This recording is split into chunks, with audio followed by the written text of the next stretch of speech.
Hello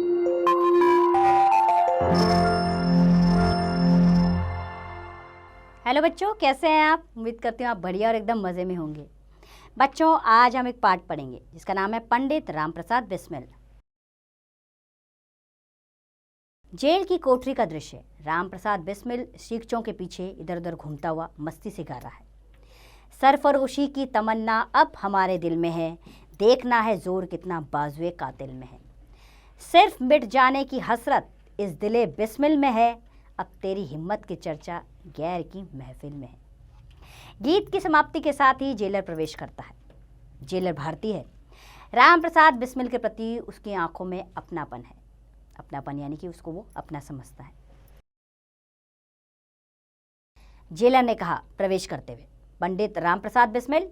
Bismil बोले मुस्कुराते हुए जेलर की तरफ देखकर, जेलर साहब फरमाइए क्या बात है? जेलर, तुमसे कोई मिलने आया है? बिस्मिल, मुझसे मिलने? कौन आया है?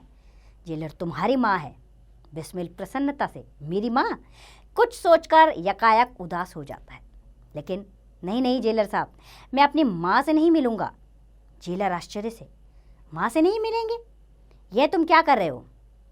बिस्मिल, हाँ जेलर साहब, मैं अपनी माँ से नहीं मिल पाऊंगा, मुझे उनसे नहीं मिलना है। जेलर, लेकिन क्यों? कल तुम्हें फांसी होने वाली है और आज तुम आखिरी बार अपनी माँ से विदा भी नहीं लोगे।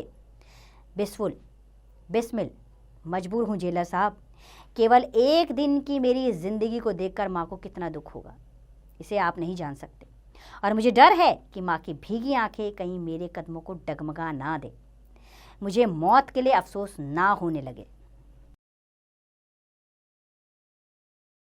जेलर व्यंग से, इसका मतलब यह हुआ कि तुम्हें अपने आप से पर भी यकीन नहीं? बिस्मिल, नहीं नहीं जेलर साहब, ऐसा ना कहिए, मैं चट्टान की तरह अटल हूँ और ईश्वर को अर्पित किए गए किसी फूल की मुस्कान मेरे रग रग में है। लेकिन तब भी जेलर साहब, मैं माँ से मिलने की हिम्मत मैं नहीं जुटा पा रहा हूँ।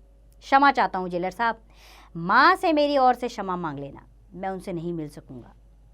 यकायक रामप्रसाद बिस्मिल की वृद्ध माँ प्रवेश करती है, साधारण वेशभूषा में। वृद्ध यानी बूढ़ी माँ। माँ प्रवेश करते हुए, क्या कह रहा है बिस्मिल? माँ से नहीं मिलेगा, मुझसे नहीं मिलेगा? तू जरा फिर से एक बार मेरी ओर देखकर कहना तो सही। बिस्मिल आश्चर्य से, माँ तुम? माँ, हाँ मैं ही तो हूँ, क्या अपनी माँ को पहचान भी नहीं सकता? बिस्मिल, ऐसा मत बोलो माँ। माँ, और क्या बोलूँ? अपने देश का ऐसा दीवाना बना दिया है, जन्म देने वाली अपनी माँ को ही भूल गया, मुझसे मिलने को भी तेरा जीना चाहा।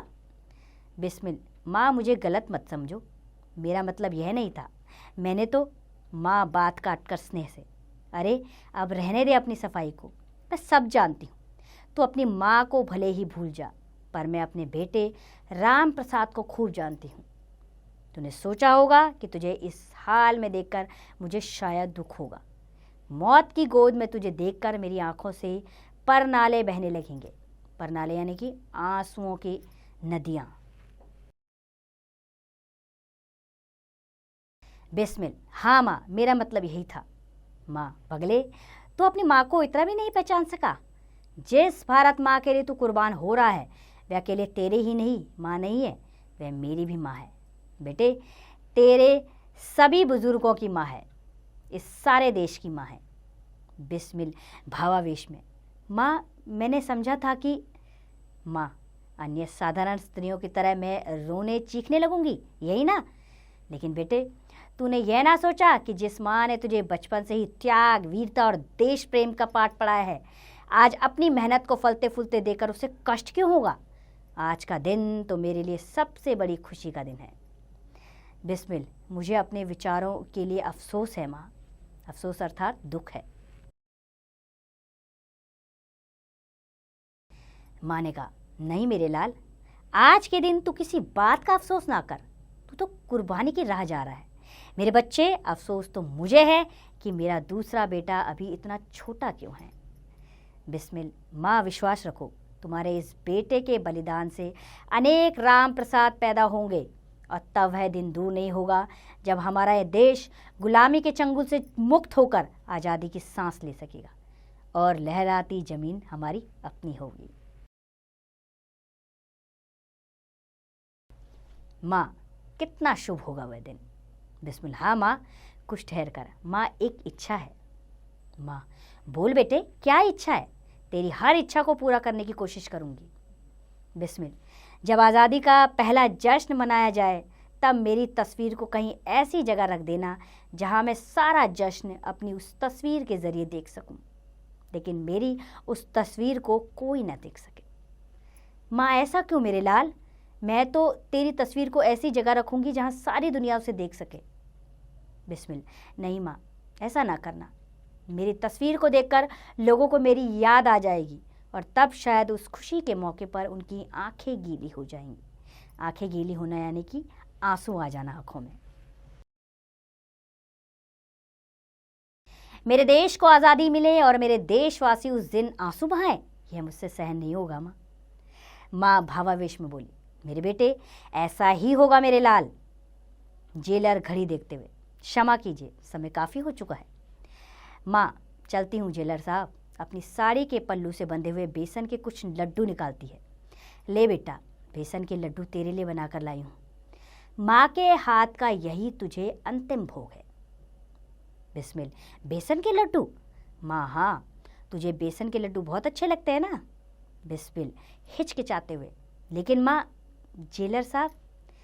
बिस्मिल जेलर की तरफ देखता है और जेलर मुस्कुराकर स्वीकृति देता है। स्वीकृति यानी लड्डू ले लेने की हामी भरता है। माँ मुस्कुराकर, चिंता ना कर, जेलर साहब से मैंने पहले ही पूछ लिया है, वह बहुत अच्छे आदमी है। बिस्मिल, लाओ माँ, अपने हाथ से ही खिला दो।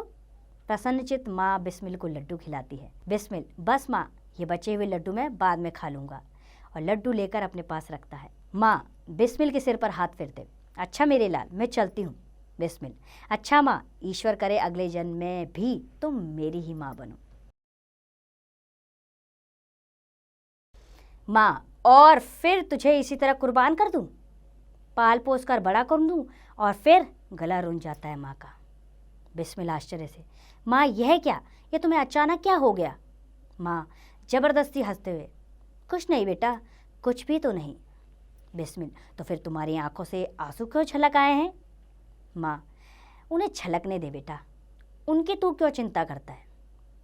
बिस्मिल, नहीं माँ, विदा की बेला में तुम्हारी आंखों में चमकने वाले आंसू मेरे कदमों को डगमगा रहे हैं। माँ आश्चर्य और दुख से, बिस्मिल ये क्या कहता है? जन्मभूमि पर न्यौछावर होने वाले बहादुर इस तरह की बातें नहीं करते हैं। संसार की कोई भी शक्ति उनके कदमों को नहीं डगमगा सकती है। डगमगा यानी कि उन्हें पीछे नहीं कर सकती है। बिस्मिल, मैं भी अब तक अड़िग हूँ माँ। माँ, लेकिन तुम्हारी आंखों से बहने वाले दर्द को मैं सहन नहीं कर सकता। तुम दुखी रहोगी माँ, तो मेरी आत्मा भी दुखी रहेगी। माँ, मेरा दुख, तेरी कुर्बानी पर मुझे दुख, ये तू क्या कह रहा है बिस्मिल? बिस्मिल, मैं नहीं कह रहा माँ, तुम्हारी आंखों से बहने वाले आंसू कह रहे हैं कि तुम्हें कोई दुख है। माँ हंसकर, पगले, अभी ये आंसू तो खुशी के हैं। बिस्मिल, खुशी के आंसू? माँ, हाँ बेटा, पाल पोस कर अपनी संतान को अपने ही हाथों से देश के लिए कुर्बान कर देने में भी एक अजीब सी खुशी है, और आज उस खुशी को प्राप्त करने का गौरव मुझे हो रहा है। बिस्मिल, माँ मैंने समझा था कि। माँ, अरे अब रहने भी दे अपनी समझ को। जेलर साहब, क्या कल अपने बेटे की फांसी के समय मैं यहाँ रह सकती हूँ? जेलर, जी नहीं, हुक्म न होने के कारण मैं मजबूर हूँ। बिस्मिल, ज़रूरत भी क्या है माँ, तुमने अपने बेटे को भारत माँ की गोद में डाल दिया, अब उसकी सेवा के लिए यह आत्मा किसी भी रूप में रहे, क्या फ़र्क पड़ता है? माँ, तू ठीक कह रहा है मेरे लाल। अच्छा मेरे बच्चे, अपनी भारत माँ की अच्छी तरह सेवा करना, कोई चूक ना होने पाए। बिस्मिल के सिर पर हाथ फेरती है। बिस्मिल माँ के पैर छूता है। चलिए जेलर साहब। जेलर के साथ प्रस्थान करती है। बिस्मिल उस तरफ देखता रहता है और पर्दा धीरे धीरे गिरता है। अब इस पाठ का मौलिक ज्ञान जानेंगे हम। बच्चों में मातृभूमि पर मर मिटने, देश की सेवा करने व आज़ादी के प्रति दीवानगी से ओतप्रोत देशभक्ति की भावना को जागृत किया गया है इस पाठ के माध्यम से। अनेकों वीरों ने स्वतंत्रता संग्राम में अपने प्राणों की आहुति दी, ये हम सब जानते हैं, लेकिन हमें उन वीरों को भूलना नहीं है, उनको याद करना है, क्योंकि उन्हीं के कारण आज हम इस स्वतंत्र भारत में सांस ले रहे हैं। तो उम्मीद करती हूँ बच्चों ये पाठ आपको अच्छा लगा होगा। अब इसका अभ्यास कार्य आप स्वयं कीजिए।